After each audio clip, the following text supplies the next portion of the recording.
Hindi na tayo makadaan dahil humarang na naman yung mga paninda mo sa daraanan, Aling Rosa. Maangas na sabi ni Danica. Nang malampasan ng matandang tindera na halos sakupin na ang daanan sa gitna ng palengke. Bitbit niya ang isang plastik ng sako ng sitaw sa balikat, habang ang kaliwang kamay ay hawak ang bayong na puno ng mustasa. Abay, sa dito ang pwesto ko, Danica? Balik na wika ni Aling Rosa. Pwesto mo ang mesa mo, hindi ang buong daanan. Ikaw lang din naman ang mahihirapan kapag matapakan yung mga gulay mo dyan. Sagot niya. Pagkatapos pumasok siya sa harap ng sariling pwesto. Mabilis niyang inayos ang mga paninda sa mesa. Hinawi ang lumang trapal, iniangat ang plastic crates at pinatong isa-isa ang mga gulay. Isang matabang lalaki ang lumapit. Mukhang bagong mukha sa lugar. May hawak itong eco bag. Pero tumitingin-tingin na parang hindi alam ang presyo ng kahit anong gulay. Magkano po per kilo ng talong? 100. Sagot ni Danica na hindi man lang tumingin sa lalaki. Abala siya sa nililigpit na plastik ng sibuyas. Mahal naman. Laban tawad? Doon siya tumingin. Umangat ang kilay at pinatulis ang tingin. Ang bilis tumawa dito Pero kung pupunta sa mall, hindi man lang chine-check yung presyo at bibili agad. Ang unfair naman, di ba? Napakamot sa batok ang lalaki. Medyo napahiya sa sinabi niyo ni Danica. Umiling ito at bahagyang tumawa. Oo nga po, may point kayo. Pero baka naman kahit konti lang. Bawas lang kahit 5 piso. Lumapit si Danica sa talong. Kinuha ang pinakamalaki at pinataw sa timbangan. Hindi ko to tinanim para laibenta ng palugi. Pagod ang pinuhunan ko dito. Hindi lang puhunan. Kung gusto mo ng mura, dun ka sa mga binabad na sa yelo. Pero kung gusto mo ng sariwa at matino ka, sa akin ka. Sige na nga, bigyan mo ako na 1 kilo. Ngumiti si Danica. Ganyan, huwag puro tawad no. Nang iabot ang sukli, biglang lumitaw ang batang si Junjun, na anak ng kapwa tindera. Ate Danica, yung nanay ko po, nangungutang ng 1 tali ng kangkong. Bukas daw bayad, sweldo po ni Papa. Napahagat labis si Danica. Pero hindi na siya nagpakita ng inis. O sige, pero sabihin mo to sa nanay mo Pag di siya nagbayad bukas siya ititinda ko. Natawa si Junjun. Sabay takbo pabalik ng pwesto ng ina. Dumating ang isang suki ni Danica na si Mang Enrico. Medyo matanda na, pero mabilis pa rin maglakad. Danica, meron ka bang magandang pechay ngayon? Para sa'yo, Mang Rico. Laging meron. Sagot niya, at kinuha ang pinakasariwang pechay mula sa ilalim ng lamesa. Pero wag mo akong tawaran Alam ko kung ilang kilo na ang tiyan mo, dahil sa ulam mo mula sa akin. Napahalakhak si Mang Enrico. Ay sus, hindi na ako tatawad, ay baka layasan mo pa ako. Nag-aayos pa si Danica ng panindang talong, nang bigla siyang napahawak sa noo. Saglit siyang napapikit, humugot ng malalim na hininga. Pilit pinanatili ang tikas ng katawan. Danica, ayos ka lang ba? Tanong ni Aling Fe, na may pwesto na itlog sa tapat niya. Opo, Aling Fe, init lang siguro. Ngunit ramdam niya ang unti-unting pagbigat ng kanyang katawan, ang malamig na pawis sa batok, at ang panlalabo ng paningin. Danica? Hindi niya na narinig ang sumunod. Dahil isang iglap, bumagsak na lang siya sa simento. Nagtilihan ng mga tindera. Naglapitan ng mga tao. Ay si Danica nahimatay. Ay baka hindi pa nanananghalian yan. Ambulansya. Tawagin ang ambulansya. Ngunit bago pa man may makatawag, isang matangkad na lalaki na may banyagang itsura ang mabilis na lumapit at lumuhod sa tabi ni Danica. Nakasuot ito ng polo. May suot na malabidad na pulseras at may katamtamang haba ng buhok na nakaipit sa likod. I'm a doctor. Please make way. Mahinahon ngunit mariing sabi ng lalaki. Halatang hindi sanay sa Tagalog. Ngunit kay bilis makakilos. Doktor raw siya oh! Sigaw ng isa. Agad nitong sinapo ang batok ni Danica. Sinipat ang pulso at inamoy ang hininga. She is just dehydrated. Bulong nito sa sarili. Ngunit sinabing malakas ang sumunod na mga salita. Kailangan siyang dalhin sa ospital ngayon din. Ano raw? Tanong ni Aling Fe. Sa ospital daw! Sigaw ni Junjun na biglang bumalik sa eksena. Wala nang tanong-tanong. Binuhat ng banyagang lalaki si Danica na tila wala itong kabigat-bigat. Tinakbo niya ang babae sa itim na SUV na nakapark sa hindi kalayuan. Binuksan ang pinto at dahan-dahang inihiga si Danica sa likod. Agad na sumakay sa driver's seat at pinaandar ang sasakyan. Sa emergency room ng district hospital, mabilis na inasikaso si Danica. Nakahiga siya sa puting kama. May swero na sa kaliwang kamay. Nakasandal sa dingding ang banyagang lalaki habang kinakausap ng isang nurse. Pasensya na po sir, pero kayo ba ang kamag-anak? Umiling ito. No, I just helped. She fainted in the market. Tumango ang nurse. Nakontak na po ang pamilya niya pero mukhang matagal pa sila makarating. Makalipas ang ilang minuto, dumilat si Danica. Napasinghap siya at agad na bumangon. Pero pinigilan siya ng isang kamay na may kakaibang init. Napatingin siya doon at nandoon ang banyaga. Nakatingin sa kanya na parabang pinag-aaralan ang mukha niya. Hasan ako? Mahina niyang tanong. Sa ospital, nahimatay ka kanina. Ako ang nagdala sa'yo dito. Ikaw? Bakas ang pagkalito sa boses niya. Ako si Zhao, Dasho, from Bhutan. Ako ay isang royal historian. Dumala ako sa palengke, mabuti nandun ako. Royal historian? Ngumiti ang lalaki. Oo, I study people, places, culture. Pero ngayon mukhang ikaw ang kailangang aralin. Napakunot ang noon ni Danica. Ha? Hindi mo alam na pagod ka na pala. Tuyo na ang katawan mo sa sobrang init. Walang kain, walang pahinga. Di ba delikado yon? Nakatingin ito sa kanya ng diretsyo na parang may ibang laman ang bawat salitang binibitawan. Hindi agad nakasagot si Danica. Kakaibang lamig ang dumaloy sa batok niya dahil sa malamig na ospital. Parang may kung anong aura ang lalaki na hindi niya maipaliwanag. Mabuti na lang at gising ka na. Dagdag pa ni Zhao. Kailangan mo ng pahinga at tubig. Siguro konting tulong. Hindi ako sanay na tinutulungan. Mahinang sagot ni Danica. Tumayo si Zhao. Kinuha ang isang baso ng tubig sa lamisita at inabot sa kanya. Siguro panahon na para masanay ka. Tinanggap ni Danica ang baso. Bakit mo to ginagawa? Hindi mo naman ako kilala. Humakbang palapit si Zhao at bahagyang yumuko. Kasi minsan, may mga taong kailangan mong tulungan kahit hindi mo pa sila kilala. Hindi mo alam na baka may gagawin ng tadhana para sa'yo. At ang taong yun pala ang kasagutan sa mga tanong mo. At bago pa man makasagot si Danica, lumapit ang nurse at sinabing maaari na siyang dalhin sa ward. Naglakad si Danica sa palengke kinabukasan. Bitbit ang isang basket ng kamatis. Bagamat may panghihina pa rin sa katawan, pinilit niyang bumalik sa trabaho. Hindi siya sanay na buhayin ang sarili na umaasa sa iba. Ngunit hindi pa man siya nakakapasok ng pwesto, may humarang na lalaki sa harapan niya. Danica? Napahinto siya at napasinghap. Si Zhao na naman. Ano na naman yan? Recover na ako, salamat. Di mo kailangan sundan-sundan ako. Hindi umalis si Zhao sa pagkakatayo. Inilabas niya mula sa bulsa ang maliit na itim na libro. Binuksan ito at tumapat sa kanya. Nag-aaral ako tungkol sa mga nawawalang miyembro ng Royal Bloodline sa Southeast Asia. Isa itong confidential research mula sa Bhutanese Royal Archives.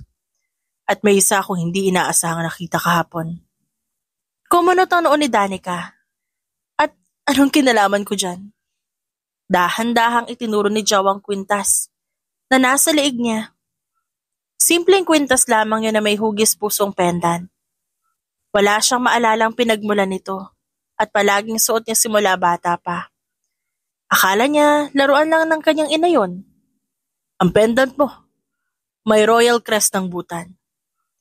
Yung mismo ang crest ng yumaong haring Shering na nawawala ng 20 taon. Isa yung royal heirloom. Napatawa si Danica. Kwintas, royal crest.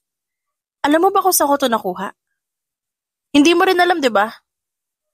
Kaya tigilan mo ako dyan sumakat ang isip mo. May mga larawan sa archives. Ang pendant mo, isang gawa sa purong pilak at jade. At iisa lang ang disenyo niyan sa buong Bhutan noon. Nawala ito kasabay ng pagkawala ng isang Filipina na di umano'y minahal ng hari. Alam mo kung ano alam ko? Ang alam ko, ako si Danica. Anak ako ni Bebang, tindera ng gulay. Wala kaming yaman, wala kaming palasyo. At lalong wala kaming koneksyon dyan sa Bhutan na sinasabi mo. Kaya pwede ba tama na? Hindi gumalaw si Zhao. Ngunit ramdam ni Danica ang titig nitong tila sinusuri ang bawat salita niya. Bawat kilos ng katawan niya na parang hindi ito kumbinsido. Sige, hindi mo kailangan maniwala ngayon. Pero babalik ako. Ikaw bahala. Tumalikod siya at diretsong pumasok sa pwesto niya. Ngunit kahit pa iniwasan niya ipakita, may nanginginig sa loob niya. Ang kwintas na yon, hindi niya kailanman inisip na may halaga pala. Paulit-ulit pa rin ang presensya ni Zhao, laging naroon sa gilid ng palengke. Tila isang anino na palaging nagmamasid. Siya na naman Bulong ni Aling Faye isang araw. Ang gwapong banyaga na parang stalker. Yaan mo na, lilipas din yan. Sagot ni Danica. Nang muling haplusin ni Danica ang pendant na nasa leeg niya, ibang lamig ang dumapos sa palad niya. Gabi na nang hindi siya makatiis. Kumatok siya sa pintuan ng maliit na transient house sa gilid ng bayan. Ang tinutuluyan ni Zhao. Binuksan agad ni Zhao ang pinto, tila inaasahan ang pagdating niya. Sabihin mo nga, paano mo nalaman ang tungkol sa pendant na to? Simulang tanong ni Danica. Tinungo ni Zhao ang kanyang mesa. May binuksan nitong lumang album at pinakita ang isang larawan. Larawan ng isang Filipina na may hawig kay Danica. Yakap-yakap ng isang lalaking mukhang hari sa kanyang kasuotang tradisyonal. At sa leeg ng babae ay ang kwintas. Siya ang Filipina. Nanirahan daw siya dito matapos umalis sa Bhutan.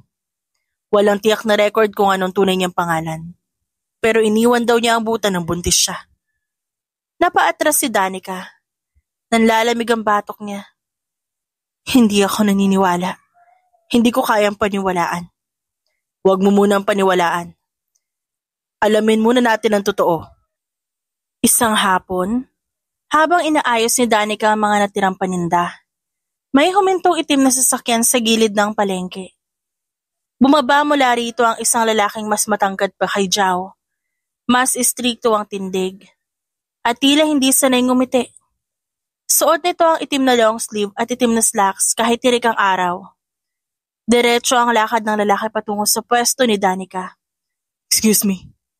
Seryoso at malamig ang tinig na sabi nito. Are you Danica? Napangiwi siya. Ay nako, isa ka rin ba sa mga recruiter na mga royal na yan, ha? Pasensya na ha, pero hindi ako interesado maging artista, salamat sa alamat niyo. Humakbang ang lalaki at hindi natinag sa sinabi niya. I am Tenzin Dasho. I'm here to bring you back to Bhutan. Ha? Ano raw? Aba, sobra na kayo. Una si Zhao, ngayon ikaw naman. Nagpapaligsahan ba kayo kung sino unang makakumbinsi sa akin? Hindi sumagot si Tenzin. Tumitig lang ito sa kanya at halos hindi kumikibo. Pinag-aralan siya ng mga mata nito na parang sinusukat ang buong pagkatao niya. Ang kulit niyo, hindi nga ako prinsesa. Wala akong balak sumama sa kahit anong buta na sinasabi niyo. Kung gusto niyo mag-search, mag-internet kayo. Libre yun. I'm not here to ask permission. Matalim ang boses ni Tenzin. You belong to the royal bloodline. It is your duty to return. Duty? Aba teka lang. Anong klaseng logic yan? Hindi ko alam kung totoo ang sinasabi niyo. Basta niyo na lang ako isasama? It's not a request. It's an order. Order mo mukha mo. Bahagyang natigilan si Tenzin. Napataas ang kilay sa hangumiti ng bahagya. You're stubborn like her. Like who? Your mother. Kilala mo si Mama Bebang? No, I meant your real mother. Lumalim ang hininga ni Danica. Naramdaman niyang kumakabog ang dibdib niya sa inis at kaba. Wala akong ibang ina kundi si Bebang. At kung totoo man niya sinasabi niyo, hindi ko obligasyon sumama sa inyo, hindi niyo ako pag-aari. Whether you accept it or not, you are princess of Yangdon. You carry the blood of the Dragon Kingdom. Kung gusto ko dito sa palengke, gusto ko dito, sa may isda, sa maingay na bibig na Aling Rosa, sa pakiusap ni Junjun, dito ako lumaki, dito ako totoo. Hindi sa kung anong kaharian na sinasabi ninyo. Muli siyang tinignan ni Tenzin, ngunit may kung anong pagbabago sa ekspresyon nito. Parang may bahid ng paggalang sa tono ni Danica. But it doesn't change what's real. Wala akong utang na loob sa inyo. Hindi ako humingi ng kahit ano. Kayo ang dumating dito, kung may dapat kayo ibalik, yung pendant lang. Hindi ako parcel na pwedeng ibalik kung san-san. Ilang segundo ang lumipas bago muling nagsalita si Tenzin. You're right. Ano? You're not a parcel, but you're still coming with me.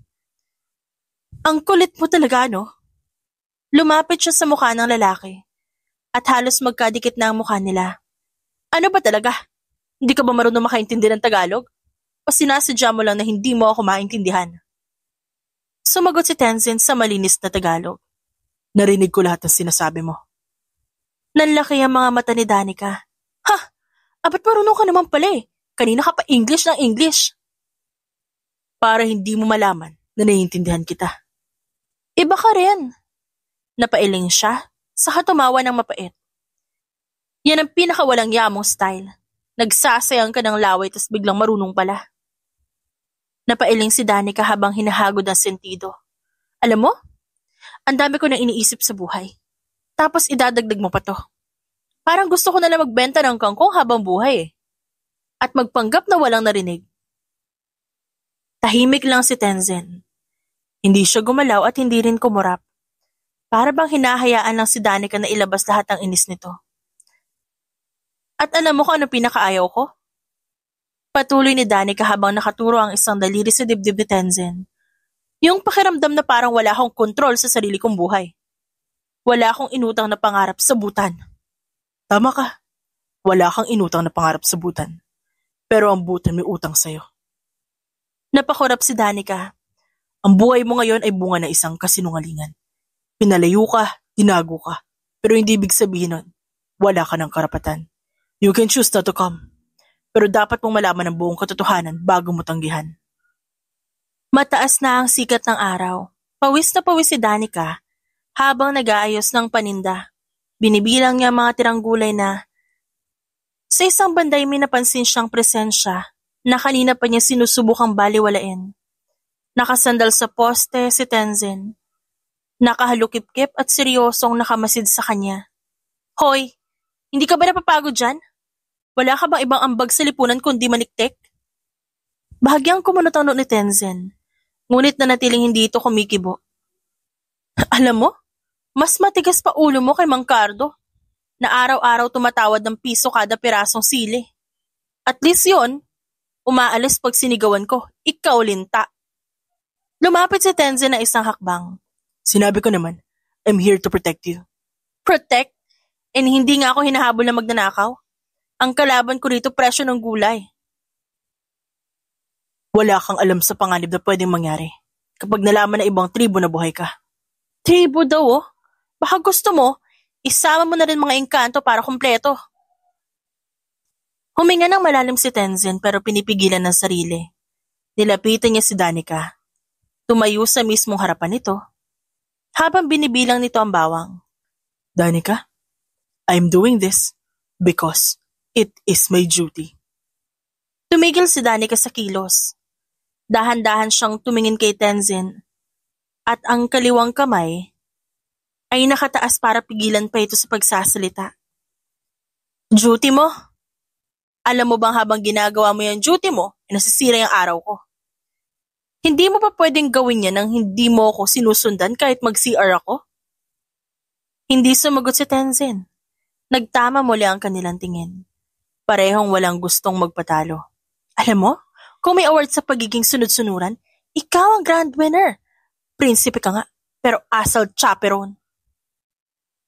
Hindi mo naiintindihan ang bigat ng responsibilidad. Ayoko nga maintindihan. Gusto ko lang mamuhay ng tahimik, magtinda ng gulay, magalit sa tumatawad. Yun lang, hindi tayo tugma. Wala akong maharlikang pangarap. Pero hindi mo pwedeng baliwalain ang pinagmulan mo. Alam ko ang pinagmulan ko. Dito ako lumaki, sa palengke. Sa loob ng kulob na silid na paupahan na laging amoy piniritong tuyo. Yan ang totoo kong pinagmulan. Hindi yung guni-guni yung kaharian. Tumalikod si Danica at muling binalik ang repolyo. Pinipilit hindi ipakita ang galit na sumisilid sa kanyang dibdib. Ngunit sa loob-loob niya, kinikilabutan siya sa bawat salitang lumalabas kay Tenzin. Isang gabi sa transient house, nagkakape si Danica habang pinagmamasa ng kwintas sa kanyang palad. Katatapos na ng pagtatalo nila ni Tenzin, kaninang hapon, na isang bagay na tila parte na ng araw-araw niyang buhay simula nang dumating to. Pumasok si Joe sa sala. Dala ang isang dokumento. Danica, we need to talk. Kung tungkol na naman yan sa duty at destiny, tago mo na yan, huwag mo na sabihin. Pagod na ako sa pare-parehong linya nyo. Hindi na namin pwede pagpalipan. We need to take a DNA test. Natawa si Danica. DNA? Para saan? Para ma-confirm nyo ng tuluyan na prinsesa nga ako. Aba, baka pati fingerprint i-check nyo pa. Danica, please. Lumingon si Zhao kay Tenzin na lumabas mula sa likod ng pinto. Ang kwintas, ang mga dokumento at ilang tala ay tumuturo sa'yo. Pero kailangan pa rin ng konkretong patunay. Kailangan mo nang lumipad pabutan. Ngayon na? Sa lalo madaling panahon. Napatingin si Danica sa dalang maleta ni Tenzin na nakasalansa na sa gilid ng sala. Mula pa lang pala kaninang umaga, handa na silang dalhin siya. Ang bilis nyo?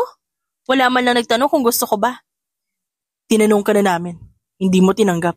Kaya ngayon wala ka ng choice. Hindi ako pupunta para sumunod sa inyo. Pupunta ako para patunayan na mali kayo at pagkatapos babalik ako dito. Fine. Ani Tenzin, kahit anong dahilan mo basta makasama ka. Narating nila ang Bhutan. Dinala si Danica sa isang secluded compound sa loob ng royal grounds kung saan isinasagawa ang pagsusuri at pananaliksik sa kanyang pagkakakilanlan. Habang inaayos ang mga dokumento at inaantay ang resulta ng DNA test, isang balita ikinagulat ni Danica ang sumalubong sa kanya sa conference hall ng palasyo. There's someone else. Ani Zhao, habang nakatingin sa mga papeles. Someone's claiming she is a princess of Yongdon. Napataas ang kilay ni Danica. What? Ano? Kompetisyon ba to? Her name is May. Dagdag ni Tenzin na nakatayo sa may pintuan. She was raised by a family close to the royal court.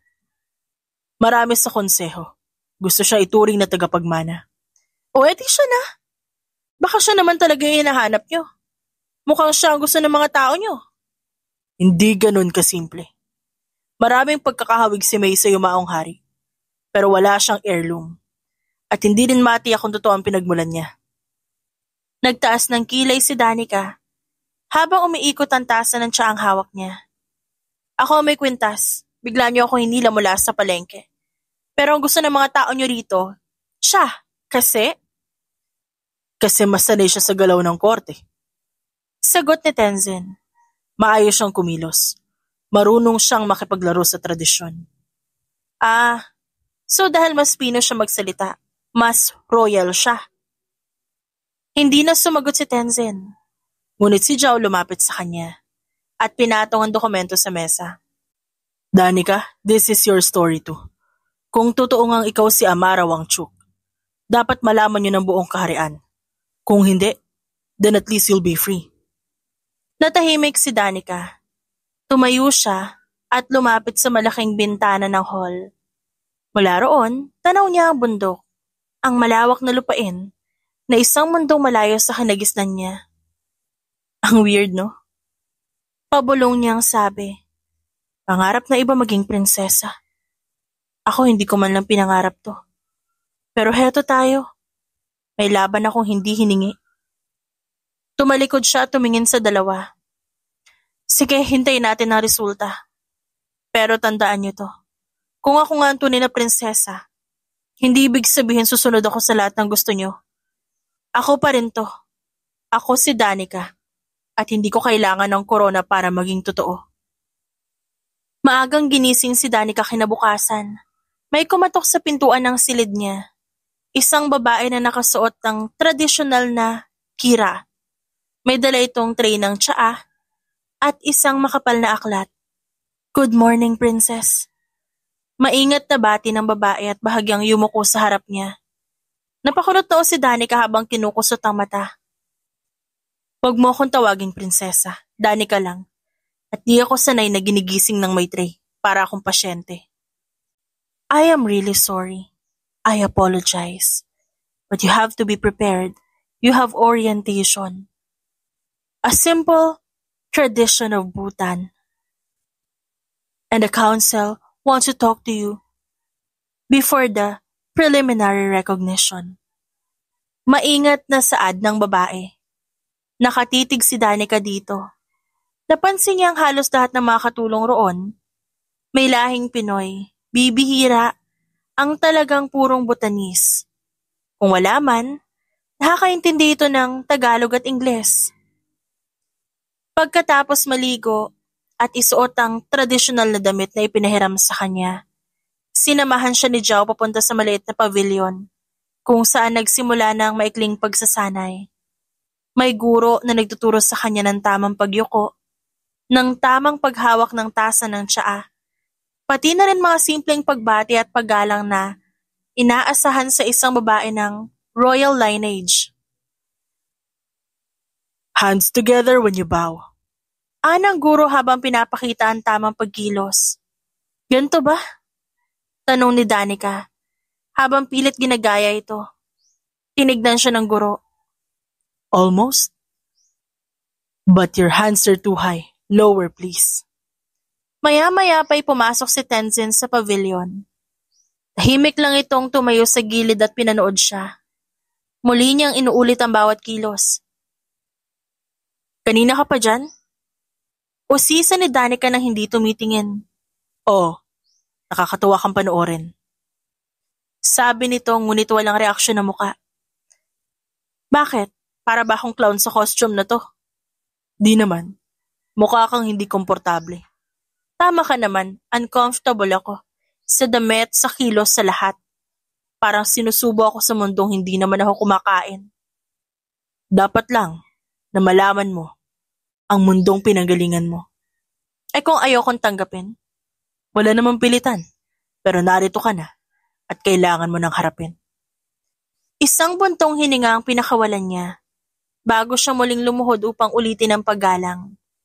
Tanghali na nang ipatawag si Danica sa isang mahabang silid kung saan naroon ang ilang mga miyembro ng Royal Council. Kasabay niyang pumasok ang isang babaeng mistisang Asyano. Mahinhin kumilos at may postura ng isang sinanay sa korte. Nakaayos ang buhok, may bahid ng makeup ang muka, at ngiting-ngiti sa mga council members. This is May. Bulong ni Zhao sa tabi ni Danica. She arrived yesterday. The council will meet both of you today. Tinignan ni Danica si May mula ulo hanggang paa. Ang babae agad lumapit sa mga miyembro ng konseho. Yumuko ng maayos at malumanay na bumati sa wikang lokal.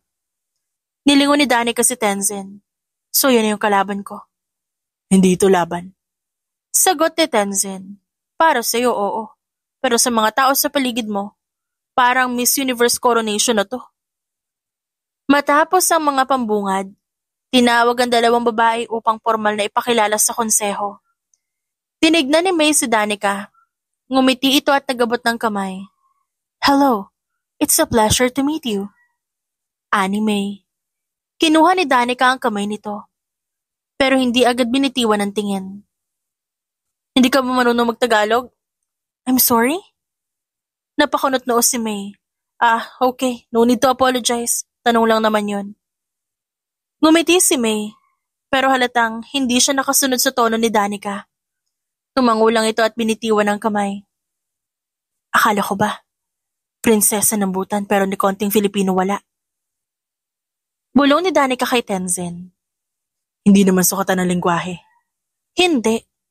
Pero kung ako galing sa Pinas at prinsesa raw ako at di siya marunong magsalita ng kamusta, sino ngayon na mukhang tunay na anak ng Pinay? Hindi nakaimik si Tenzin. Lumapit ang pinuno ng konseho.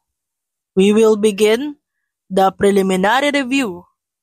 In the following days, the result of the DNA test will arrive. But we want to know your values, your readiness, and your identity. Both of you. Sunod-sunod ang mga araw ng pagtuturo kay Danica. Mula sa basic protocol ng Royal Court hanggang sa pagbigkas ng mahahalatang salita sa Dzongkha, ang pambansang wika ng Bhutan. Ngunit sa tuwing may opisyal na pag-uusap at ceremonial session, hindi pa rin niya maiwasang magsalita ng Tagalog. Kaya't laging naroon sa tabi niya ang isang translator, isang babaeng laging nakasuot ng itim na may dalang notepad at headset. Magandang araw po sa inyo. Pasensya na po kung hindi ako marunong sa wika ninyo, pero pipilitin kong magsalita. Tumango ang translator at mabilis na isinalin ang sinabi niya. Tahimik itong pinakikinggan ng mga naroon habang si Tenzin ay nakatayo sa likod, nakasulyap sa kanya paminsan-minsan. Matapos ang session, habang naglalakad sila ni Tenzin sa loob ng Royal Garden, pinagmamasdan ni Danica ang paligid habang bitbit ang tasa ng tsaa. Akala ko nun, ikaw na ang pinakamaangas na lalaki sa buong mundo. Ani Danica, habang sumisimsim ng mainit na inumin. Bakit? Hindi na ba ngayon? Tugon ni Tenzin, tila walang emosyon, ngunit may bahagyang ngiti sa sulok ng labi. Di naman, siguro kalahati na lang. Kalahati pogi na. Napalingon si Tenzin dito at napataas ang kilay. Pogi? Ay teka lang, wala akong sinabi. Too late. Narinig na kita. Hindi na kailangan ng translator. Ewan ko sa'yo. Sabay talagod ni Danica, pero bahagya siyang umiti habang naglalakad. Are you cold? Tanong ni Tenzin nang mapansin siyang namumula. Ha? Hindi, bakit? Namula ka. Namula? Baka sa tsaa mainit kasi. I think it's something else. Napaatras si Danica. Tinuro ang lalaki gamit ang daliri. Huwag mo kung tinutokso, Tenzin. Ikaw yung laging seryoso, pero biglang may ganon? Marunong ka rin palang manukso. Ngumiti si Tenzin ng isang ngiting bihira lang makita ni Danica. You're easy to tease. Tarantado pala to eh. Bulong ni Danica sabay iling. Pero hindi niya maitago ang ngiting nangingibabaw sa mukha niya. Nakaupo kinagabihan si Danica sa loob ng kanyang silid. Pinagmamasdan niya ang isang maliit na salamin. Hawak niya ang kwintas habang iniisip ang buong araw. Ano ba to? Prinsesa na raw ako. May kakompetensya akong parang galing nobela. Tapos ngayon kinikilig ako sa isang prinsipe. Napahiga siya at tinakpan ang mukha ng unan. Bakit ba ngayon pa? Ngayon pang gulong-gulo na yung buhay ko. Tila hindi siya makatulog sapagkat hindi ang DNA test ang iniisip niya, kundi ang seryosong mukha ni Tenzin at kung paanong isang ngiti lang nito kanina parang may sumiklab na paputok sa loob ng dibdib niya. Hating gabi, tahimik na ang buong palasyo. Nakasuot ng maluwag na robe si Danica habang naghahanap ng may inom na tubig sa maliit na pantry ng Royal Quarters. Pagbukas niya ng ilaw, nagulat siya sa presensyang naroon. Isang babaeng maid na hindi niya madalas makita at nandun. Nakayuko ito at tila ba abala sa pag-aayos ng tasa. Hi. May tubig po ba rito? Hindi ako makatulog eh. Hindi sumagot ang babae. Ngunit habang papalapit siya, napansin niyang may kakaiba sa kilos nito.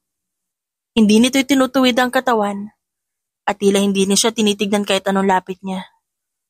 Mabilis ang kilos ng babae. May hinugot ito sa gilid ng apron. Isang matulis na kutsilyo ang tila mula pa sa kusina. Mabilis itong sumugod sa direksyon ni Danica. Nanlaki ang mga mata ni Danica dahil doon. Hindi siya nakagalaw sa unang segundo.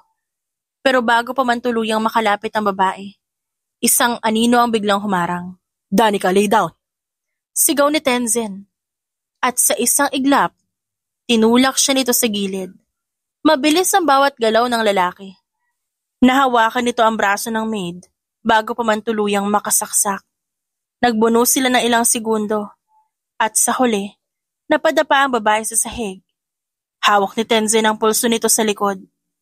Dumating ang mga bantay. Dinala agad ang babae na hindi pa rin nagpakita ng pagtutol.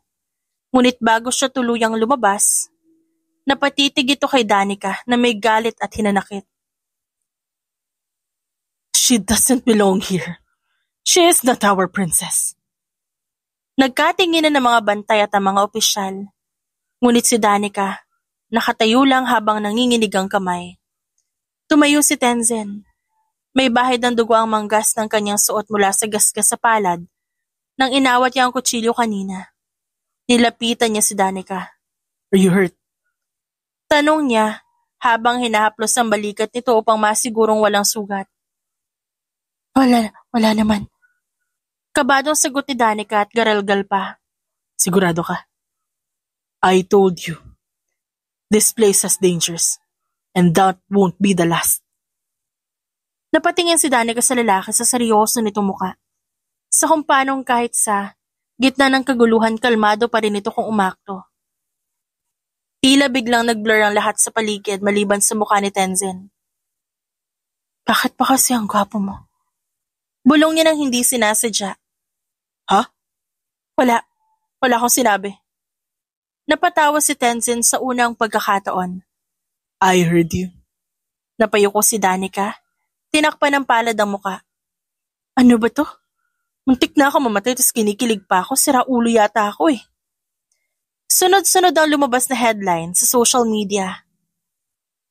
Kumalat ang balita sa buong Southeast Asia mula sa simpleng larawan ni Danica habang nakasuot ng tradisyonal na kasuotan at nakangiting hilaw sa isang royal event hanggang sa viral video kung saan sinasagupa niya ang isang council member na tumututol sa pagkakakilala niya. Lahat trending. Sa isang malaking hall ng palasyo, nagtipon ng miyembro ng Bhutan National Council. Sa gitna ng mahabang mesa, naroon si Danica, nakaupo ng tuwid, nakasuot ng eleganteng tradisyonal na kasuotan. Sa gilid niya ay si Zhao, nakatayo sa may likod ni Tenzin, tulad ng dati. Tumayo ang tagapagsalita ng konseho.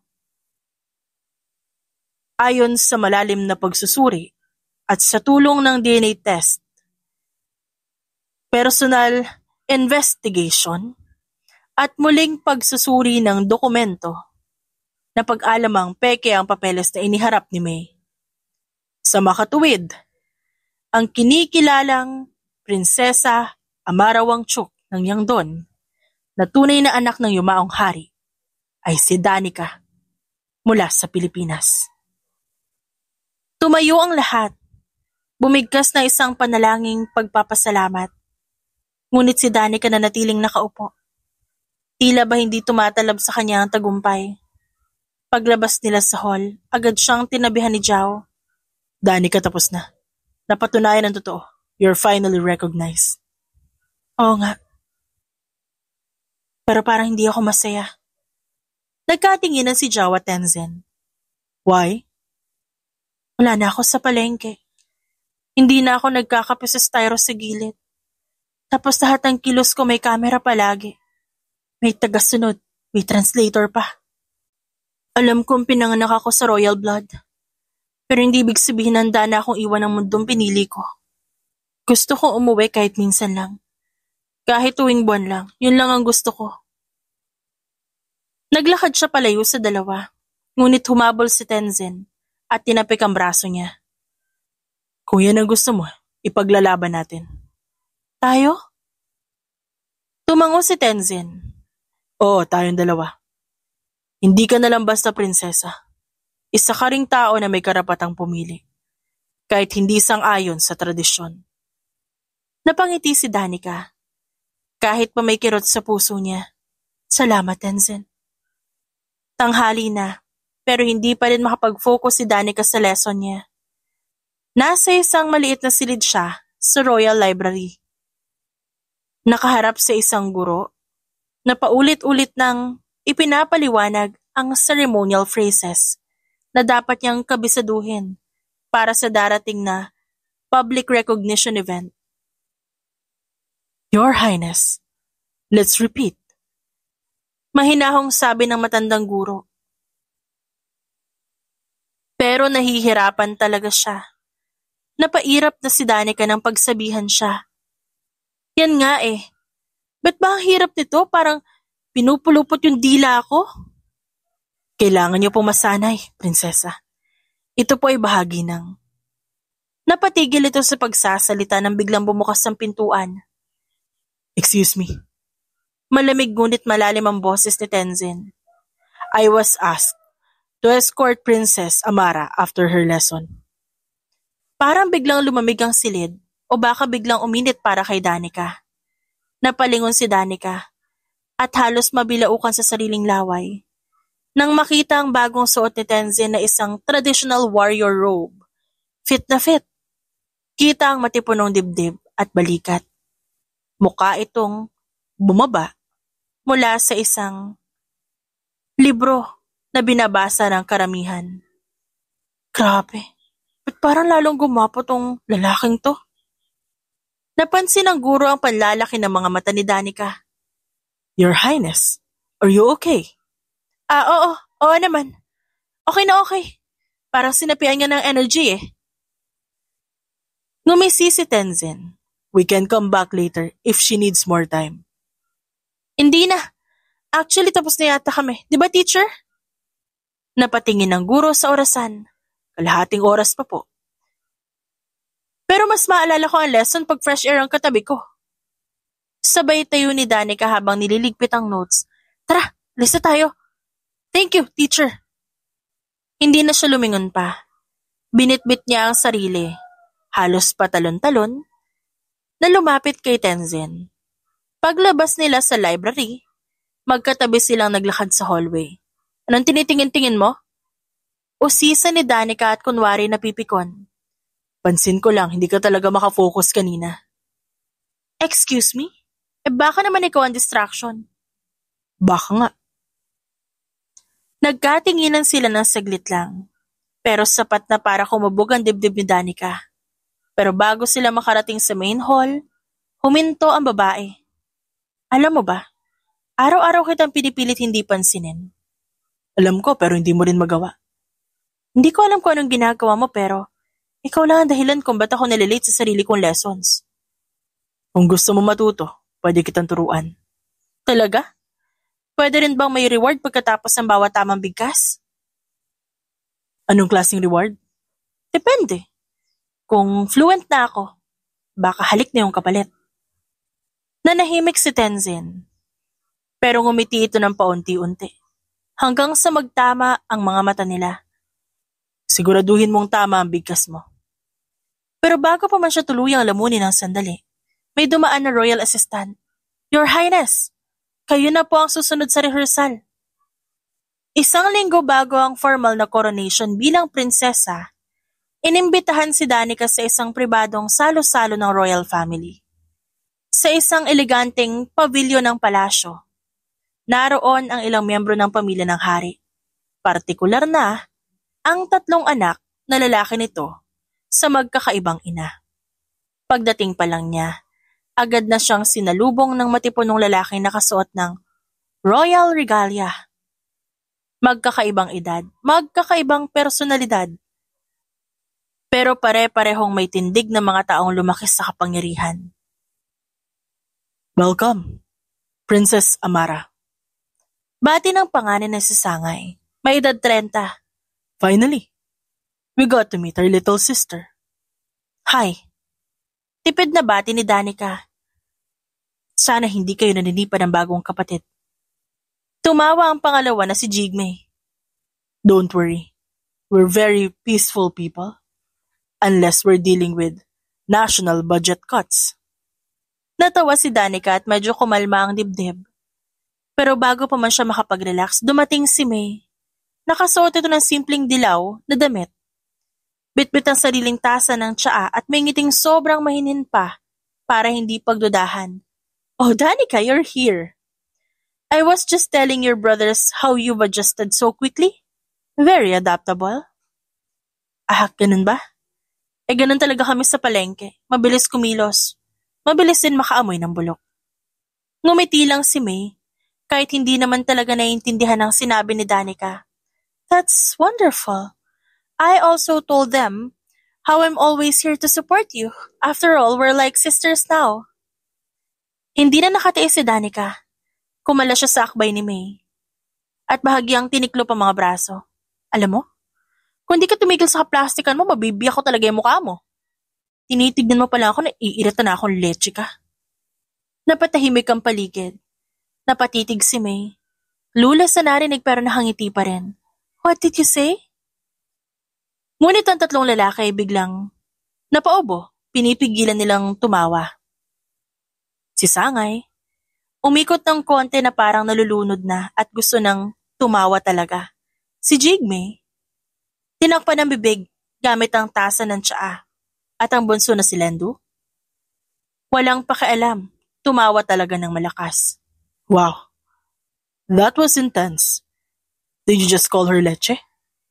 Akala ko kasi hindi kayo marunong magtagalog. Sumagot si Jigme. We studied a little. When our father started seeing your mother, we were curious. So naintindihan niyo lahat ng sinabi ko? Word for word. Ani Sangay. Tumingin kay May na nakangiti pa rin at lules sa lahat na nangyayari. Pero siya, si May, wala siyang alam. She only understands English and Zonga. Sagot ni Lendu.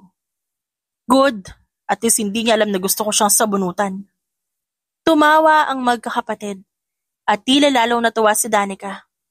You're just like our father, direct, honest, and terrifying when provoked. Thanks, I guess. Pero kung may plano siyang agawin ang pwesto ko, sabihin niyo na lang sa kanya na mabait ako. Pero pag niloko ako, hindi lang ako nananampal. Naninipa pa. Napayoko sa tawa si Jigme. You're just going to fit as a princess just fine, Amara. Mataas ang araw, at ang buong butan ay nakatuon ang mataseng grandeng seremonya ng pagkilala kay Danica bilang prinsesa ng Yangdon. Nakaupo siya sa gitna ng royal dais, suot ang bagong koronang isinadya para sa kanya, na may disenyong pinaghalo ng motif ng bulaklak ng Pilipinas at lotus ng Bhutan. Humihiyaw ang mga tao sa labas ng palasyo.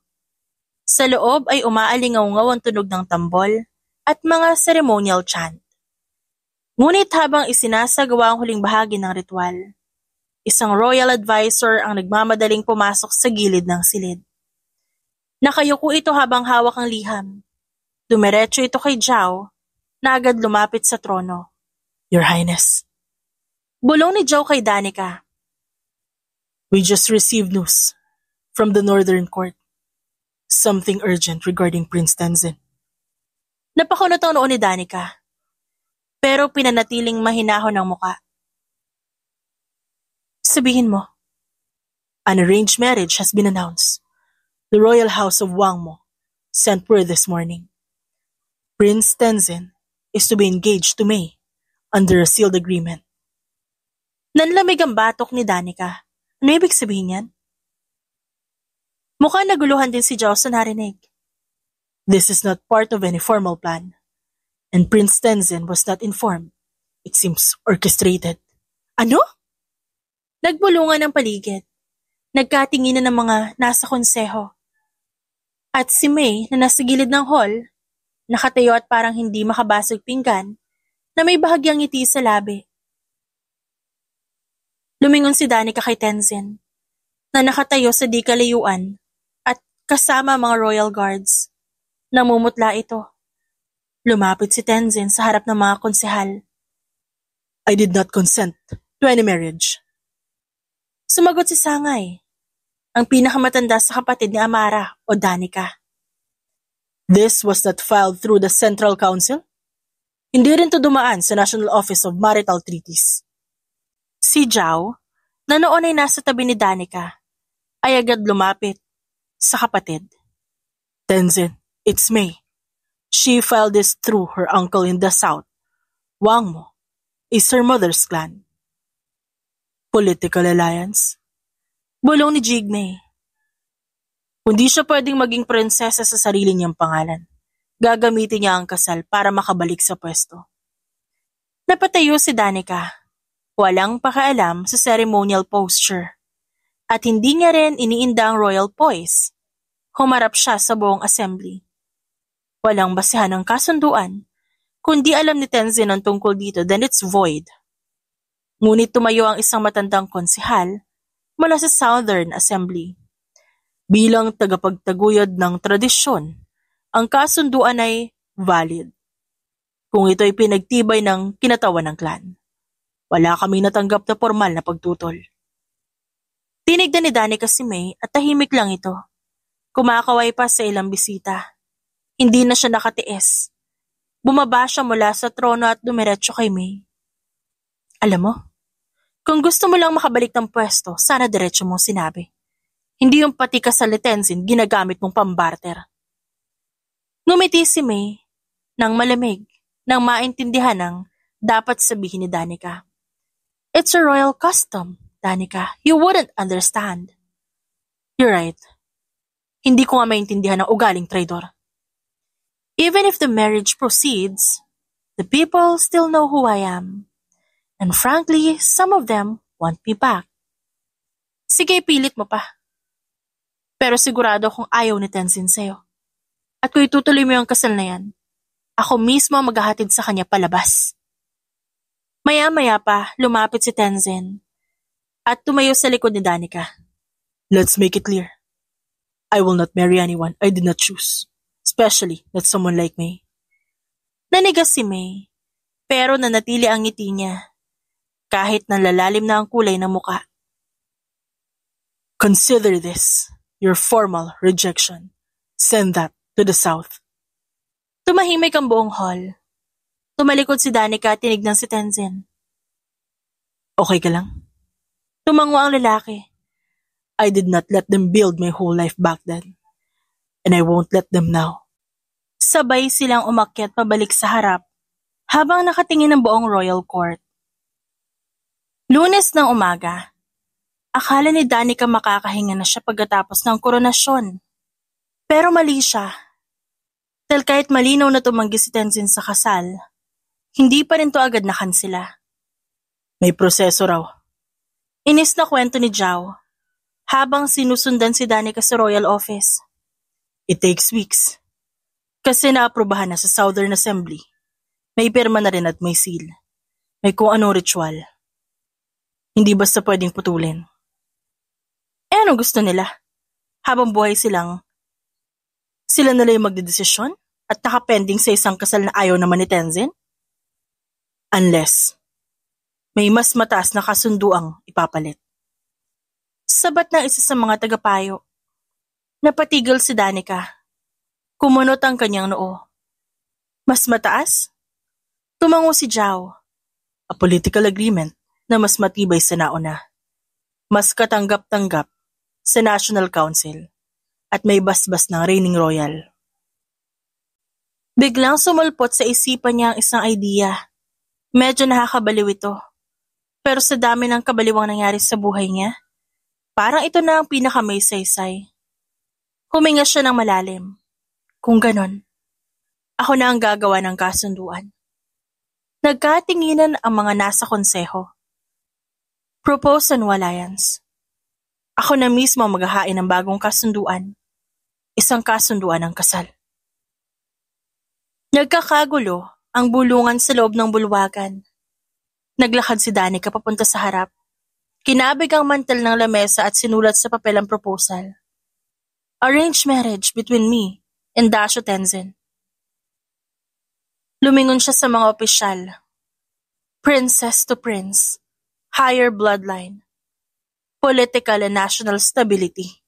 With emotional consent. Biglang bumukas ang pinto. Doon pumasok si Tenzin na kararating lang at hindi alam ang nangyayari. Princess Amara, anong ginagawa mo? Proposing. Proposing what? Marriage? Ikakasal tayo. Napatitig lang si Tenzin sa kanya. Tumahimik ang lahat. Ilang segundong walang nagsasalita. Tanging tibok ng puso ni Danica ang naririnig niya sa kanyang tenga. Pero unti-unting lumapit si Tenzin hanggang sa tumapat ito sa kanyang harapan. Tinignan siya nito mula ulo hanggang paa, na parang tinatansya kung totoo ba ang naririnig. Ikaw na mismo ang nag-propose? Tanong nito at bahagyang nakataas ang isang kilay. Oo, bakit ayaw mo? Tumikim si Tenzin, pero hindi agad sumagot. Sa halip, tumingin siya sa mga konsehal, mga tagapayo, mga saksing tila hindi makahinga sa tensyon ng tagpo. Binalik niya ang tingin kay Danica, saka dahan-dahang lumapit. Hindi naman sa ayaw ko. Pero hindi ba dapat ako muna mag-propose sa'yo? Excuse me? Napasinghap si Danica. Ngumiti si Tenzin, yung tipo ng ngiti na hindi niya madalas ipakita. Lumuhod si Tenzin sa harap ni Danica, o mas kilalang Prinsesa Amara Wanchuk. Napamulagat ang mata ng prinsesa. Sa lahat ng kasunduang pinilit sa akin, ito lang ang gusto kong piliin. At kung ikaw ang pipiliin ko ngayon, hindi lang dahil kailangan, kundi dahil ikaw ang gusto ko. Kinuha ni Tenzin ang kamay ni Danica at bahagyang hinalikan ng likod. Princess Amara Wanchuk, Princess of Yangdon, will you marry me willingly, royally, and ridiculously in love with you? Natulala si Danica. Parang gusto niyang humalakhak, pero nanginginig siya buong katawan. Sa dami ng pinagdaanan nila para naging surreal na ang lahat. Nakatitig sa kanya si Tenzin na para bang siya lang ang mundo nito. Sigurado ka? Mas sigurado pa sa presyo ng sitaw mo kada kilo. Natawa si Danica at sa gitna ng katahimikan ng buong royal court tumango siya. Oo, sige. Magpapakasal ako sa'yo. Sabay na naghiyawan ng ilang opisyal. Habang ang iba na may napatayo sa gulat, nagtayuan din ng mga tagapayo. At si Zhao mukhang hindi alam kung anong magiging reaksyon. Then it's official. Aniya at inabot ang papel na sinulatan ni Danica. We will submit this new proposal to the National Council. Naglapitan ng mga ceremonial guard sabay indak ng tambol sa ikalawang pagkakataon sa araw na yon. Pero sa pagkakataong ito, hindi para sa seremonya ng pagkilala, kundi para sa simula ng tunay na pagkakaisa. Isang linggo bago ang itinakdang kasal nila ni Tenzin. Pero para sa kanya, parang buwan-buwan ang kilig sa katawan niya, hindi mawala-wala. Kanina pa siya paikot-ikot sa kama. Suot ang manipis at preskong pantulog na binili niya sa local market. Wala pang 10 minuto nakakalipas nang mag-goodnight sa kanya si Tenzin. Matapos siyang ihatid galing sa final wedding rehearsal. Pero heto siya ngayon, tumatawag ulit. Knock-knock! Bunga ni Danica at binuksan ang pinto ng kwarto ni Tenzin. Di ba sabi mo gusto mo ng tsaa? Napatingin si Tenzin mula sa librong binabasa niya. Bahagyang umangat ang kilay. Gabi na. Anong klase ng tsaa ang binabalak mo? Relaxing tea. Para ma-relax ka. O para ma-relax tayo. Tumayo si Tenzin para kunin ang tea tray sa kamay niya. Pero dahil sadyang siksik ang suot ni Danica, hindi niya maiwasang mapatingin dito. Napansin yon ng babae. Hindi ka na subtle ngayon Tinignan mo ko. Hindi naman kita tinitignan lang. Pinagmamasdan kita. Depensang sagot ni Tenzin. Sabay talikod at nagkunwaring abala sa pagbuhos ng tsaa sa tasa. Lumapit si Danica sa gilid ng binata. Tinukod ang siko sa mesa habang nakatitig sa mukha nito. Alam mo, hindi pa nga tayo kasal pero parang gusto ko nang mag-advance ng schedule. Napahinto si Tenzin sa pagbuhos. Lumingon nito sa kanya. Advance na alin? Di nang kung anong ginagawa ng mga bagong kasal sa gabi. You know, honeymoon preview. Nanlaki ng konti ang mata ni Tenzin. Prinsesa Amara. Just call me Danica. Okay, Danica. Ano? Kunwari inosente ang boses niya. Habang dahan-dahang nilapit ang mukha sa kanya. Takot ka? Hindi ako takot. Ikaw ang dapat matakot. Bakit naman? May sikreto ka bang hindi ko alam? Wala. Pero kung magpapatuloy ka pa baka hindi ko nakayanin. Subukan mo. Hamon ni Danica. Sabay lapit pa rito. Pero bago pa tuluyang magdikit ang kanilang labi, biglang tumawa si Tenzin. Napakurap si Danica. Hoy, ba't ka tumawa? Wala. Wala pa ang kasal. Palaban ka na. Ikaw yata ang tunay na mandirigma dito, hindi ako. Hinampas ito ni Danica sa braso. Grabe ka. Kilig na nga ako tapos mambibitin ka pa. Ngumiti si Tenzin at yumuko saka dinikit ang noo sa noo ni Danica. Ayoko kasing pagsisihan mo kinabukasan. Gusto ko, kapag dumating yung gabi na yon, wala ka ng pagdududa dahil nakuha na agad kita. Ayoko mag-overthink ang magiging asawa ko. Napapikit si Danica sa pagdidikit ng kanilang noo. Mabagal ang bawat hinga ni Tenzin. Ramdam niya ang bahagyang panginginig ng kamay nito sa pagkakahawak sa kanya.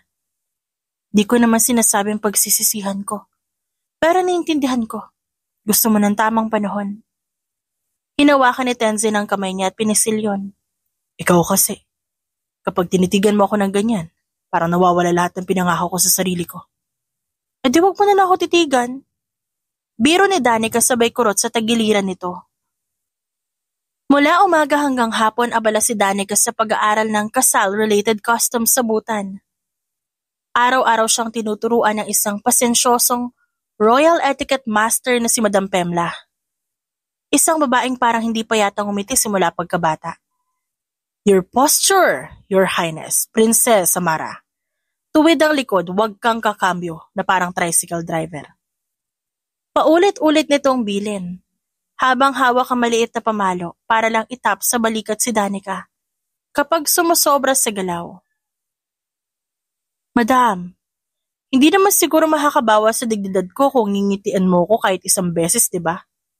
Dagdag pa ni Danica, habang pinipigilan ng sariling matawa.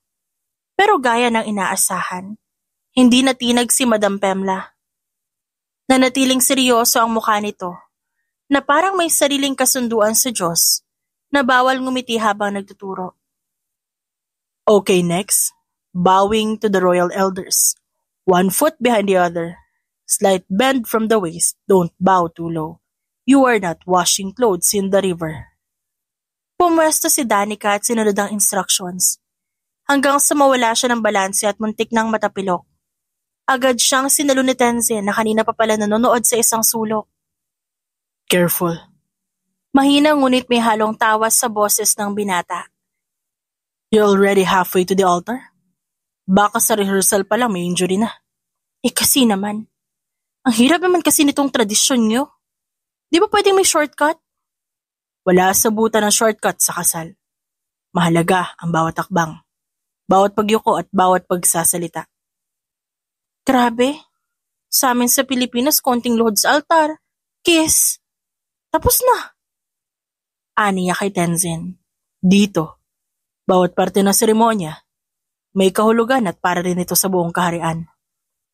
Alam ko naman. Kaya nga kahit ilang beses ako napagalitan ni Madam Eyebrows, Madam Pemla, tatapusin ko to. Very good. Sabay tapik ni Tenzin sa ulo niya. Hoy, hindi ako tuta ha. Pero cute. Pagkatapos ng ensayo, dumiretso si Danica sa Royal Garden, kung saan naghihintay si Zhao bitbit ang mga papel. May update sa kasunduan ng kasal. Naipasa na sa National Council. Preliminary approval na lang ang kulang. Akala ko ba may ritual pa? Tanong ni Danica habang binubuklat ang mga pahina. Meron. Pero hindi na kasing bigat ng dati. Since pareho kayong membro ng royal family, may mutual consent. Ang final ritual na lang ay... Ang blessing ng High Priest, alam na namin. Exactly. At kasama sa blessing na yon ay ang royal fasting. Fasting? As in walang pagkain? Isang buong araw. 2 kayo magpa-fasting. Magkahiwalay dapat ang kwarto. Walang kahit anong physical interaction. Ha? Bawal ang holding hands? Bawal. Pati ang tinginan ko may iwasan. Pampalinis ng diwa. Para raw pag tumuloy sa kasal, malinaw ang isipan at puso. Napaupo si Danica sa batong bench. Di pa nga kami kasal, pinaghihiwalay na agad kami. Ano to? Trial separation? Pasensya na, princess. Batas ay batas. Paano kung malaglag ako sa hallway? Tapos sinulo ako ni Tenzin? Violation ba yon? Depende. Kung sinadya mong madapa, oo. Hindi na siya sumagot. Tumingin siya sa malayo kung saan tanaw ang itim na bubong ng Royal Temple. Sa isip niya, binibilang niya na ang araw. Umingay ang buong palasyo nang sumapit ang araw ng kasal. Mula sa ceremonial courtyard hanggang sa royal halls, lahat ay busy sa kanika nilang ginagawa. Ang mga taga-silbi, mga tagapayo, mga gwardya pati ang royal cows, sa gilid ng temple, tila ramdam ang tensyon. Ngunit sa gitna ng lahat ng yon, si Danica nakasuot ng puting damit at ginto nakaupo sa harap ng salamin habang seryoso ang muka. Princess, it's time. Tumango siya ngunit hindi na sumagot. Pinilit niyang ngumiti pero baka sa mata ang konting lungkot. Lahat nakatingin habang dahan-dahang naglalakad si Danica. Nakatingin si Tenzin sa kanya habang nakatayo ito sa altar. Nang magtagpo ang kanilang mga mata, bahagyang napangiti si Danica. Hindi niya may paliwanag pero may halong saya at lungkot sa puso niya. Matapos ang mga ritual, may bowing, may blessing, at may pagsasama ng ceremonial scarf bilang simbolo ng pagkakaisa hanggang sa natapos din ang seremonya. Nagpalakpakan ng lahat. Official. Bulong ni Tenzin at hinawakan ang kamay niya. Ngumiti si Danica. Oo nga, official na. Pagkatapos ng kainan, sayawan at mga formal greetings mula sa delegasyon, nagtungo sina Danica sa resting chamber. Pagkaupo niya sa kama, agad siyang bumuntong hininga. Napagod ka? Tanong ni Tenzin at inabot ang inumin sa kanya. Hindi lang pagod, parang overwhelmed. Alam ko ang kasal na tayo at okay naman lahat, pero parang gusto ko nang umuwi. Kung gusto mo umuwi, sasamahan kita. Talaga? Sinabi mo na ayaw mo mawala sa Pilipinas. Naiintindihan ko yun. Ikaw ang prinsesa ng Bhutan. Oo, totoo yun. Pero ikaw din ang Danica na lumaki sa Pilipinas. Kung kailan ka handa uuwi tayo. Salamat. Ikaw talaga ang best purchase ng buhay ko. Napatingin si Tenzin. Purchase? Oo, parang buy one take home ka eh. Mula sa palengke hanggang Bhutan. Sabay tawa niya. Pero bago pa sila makapaglandian, biglang bumukas ang pinto. Knock knock! Si Sangay, ang panganay. May honeymoon na ba? Baka pwede kami sumingit. Biro ni Lendu. Napamulagat si Danica. Wala pa. Lumayas kayong tatlo. Agad na lumipad ang unan mula sa kama at si Sangay ang unang tinamaan. Napahawak ito sa noo. Bawal na ba ang pagbisita sa bagong kasal? Nakalimutan yung kapatid pa rin kita. Hindi mo ba alam kung anong timing? Iritang tanong ng Prinsesa Amara, pero halatang pinipigilan ng tawa. Alam namin, kaya nga ngayon kami dumating. Sagot ni Jigme. Para hindi nyo kami masisi kung may mangyari pagkatapos namin umalis. Napakakapal talaga ng mukha nyo. Kayo na nga ang kumain ng unang slice ng wedding cake ko. Ngayon pati sa honeymoon, pakikialaman niyo rin? Hindi naman sa pakikialam. Sabat ni Lendu. At hinablot ang baso sa lamesa. Support system lang. Gusto lang namin siguraduhin na hindi ka naiilang sa first date mo as a royal wife. Sumandal si Tenzin sa dingding at nakakrus ang braso. Hindi maiwasang mapangiti. Mukhang hindi pa talaga kayo handang bitawan ng kapatid niyo. Tama ka dyan. Sagot ni Sangay. Si Amara lang ang nag-iisang babae sa pamilya. Hindi pwedeng basta na lang namin ibigay sa'yo. Lalo na sa'yo. Kahit na prinsipe ka pa. Napabuntong hininga si Amara. Na-appreciate ko yung pagiging protective niyo. Pero pwede pa. Bigyan niyo kami ni Tenzin ng kahit 30 minutes ng tahimik na buhay. Isang gabi lang.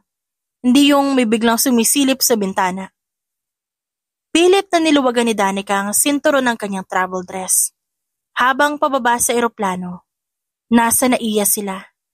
Kahit naka-sunglasses at nakakap, dama pa rin ang atensyon ng mga nakapaligid sa kanila. Agad na sumalubong ang security escort, kasama ang ilang taga-embahada at mga lokal na opisyal. Ngunit halata sa mukha ni Danica ang pagkainis. Prinsesa, dito po tayo. May sasakyan na po naghihintay. Sabi ng isang escort habang hawak ang walkie-talkie. Pwede ba walang escort? Uuwi lang naman ako eh. Kung kailangan ng VIP welcome. Napatingin si Tenzin sa kanya habang bitbit ang isang duffel bag. Just let them do their job for now. Then let's disappear. Disappear? Kunot noong tanong ni Danica. Ngumisi si Tenzin. Trust me. Pero na makarating sila sa tinuluyang private villa sa Tagaytay, sinadya ni Danica na magpahinga lang saglit sa loob. Pero maya-maya lumapit siya kay Tenzin sabay akbay dito. Pwede ba tayong lumabas? As in walang bodyguard? Wala ring makakaalam? Sure. Pero paano natin lalampasan yung tagabantay? Ngumiti si Danica sabay abot ng lumang baseball cap at dark hoodie. May costume tayo. Walang isang oras, nakatakas na sila mula sa likod ng bahagi ng villa. Sakay na isang rented tricycle na si Danica mismo ang nag-book online, gamit na ibang pangalan. Si Tenzin naman kahit medyo alanganin sa bagsik ng hangin at alikabok, walang reklamo. This is crazy, but I like it. Kasi naman, puro protocol ang buhay natin sa Bhutan. At least dito walang pwedeng mga alam sa atin. Pwede akong bumalik sa dating ako. Nakarating sila sa palengke bago magtanghali. Naglakad-lakad si Danica habang nakayuko at balot ng simpleng damit. Pumasok sila sa isang lumang kanto kung saan naroon pa rin ang mga dating tindero-tindera na madalas niyang kasama noon. Pero imbis na lumapit, pinili niyang magmasid na lang muna sa di kalayuan. Ba't di ka lumalapit? Hindi pa ako handa. Gusto ko lang talaga sila makita. Kung okay pa ba sila. Kung hindi nagbago ang palengke. Tahimik silang nanonood habang nag-aalok ang mga tindera ng gulay, habang si Mang Lito abalang-abala sa pag-aayos ng panindang isda. Tumawa si Danica na makita ang batang alalay nito na tinapunan ng tubig dagat dahil sa kakulitan. Aaminin niya, talagang na-miss niya ang buhay sa palengke. You'll know when the right time comes. For now, let's just be invisible. Saad ni Tenzin. Tumango si Danica at pinanood muli ang palengke na dati niyang mundo.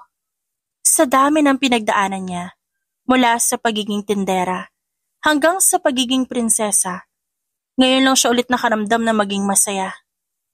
Dahan-dahang isinara ni Danica ang pinto ng maliit nilang greenhouse sa likod ng bahay.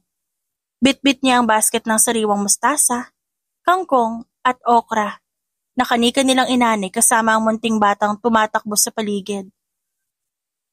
Mommy, look oh! Sigaw ng bata habang hawak ang maliit na uod na nakuha sa dahon ng petchay. Anak, ilang beses ko bang sasabihin sa'yo na huwag mo ilalapit sa mukha mo yung mga insekto? Kinurot niya ito sa tagiliran ngunit tumawa lang ang bata at tumakbo palayo. Agad naman itong sinalubong ni Tenzin, nakasalukuyang abala sa pag-aayos ng mga paso. Suot ito ang simpleng t-shirt at maong na pantalon. At may bahid ng lupa ang kamay. Sweetheart, Should have seen your daughter kanina. She tried to kiss a frog. Ano na namang kagagahan yon? Anak mo talaga, no? Grabe. Ani Danica habang pinipigilan ng tawa. Biglang lumapit ang anak nila at humigas sa kandungan ni Danica. Mommy, when I grow up, can I be a princess too? Anak, hindi mo kailangan magkaroon ng korona para maging prinsesa. Basta may kabutihang puso ka at marunong ka magmahal, prinsesa ka na ni Mama. Napatingin si Tenzin sa mag-ina at bahagyang ngumiti. And you'll always be our sunshine. Hindi lahat ng tao nangangarap na umangat sa buhay para makalayo sa pinanggalingan. May mga taong tulad ni Danica o Princess Amara Wangchuk na kahit inalok ng kapangyarihan, karangalan at marangyang pamumuhay, piniling manatili sa simpleng paraan ng pamumuhay kung saan siya tunay na masaya. Dahil sa dulo ng lahat ng bagay, ang tunay na yaman ay ang buhay na pinili mong mahalin. The End. It's shoutout time! Shoutout kina Jenny Habiling, Gloria Soleza, Angel May Puyan, Edna Espinosa, Rowena De Leon, Anita Hernando, Rosie Onzaga, Wenny Casimiro, at Aliyah Teped. Maraming salamat po sa inyong lahat.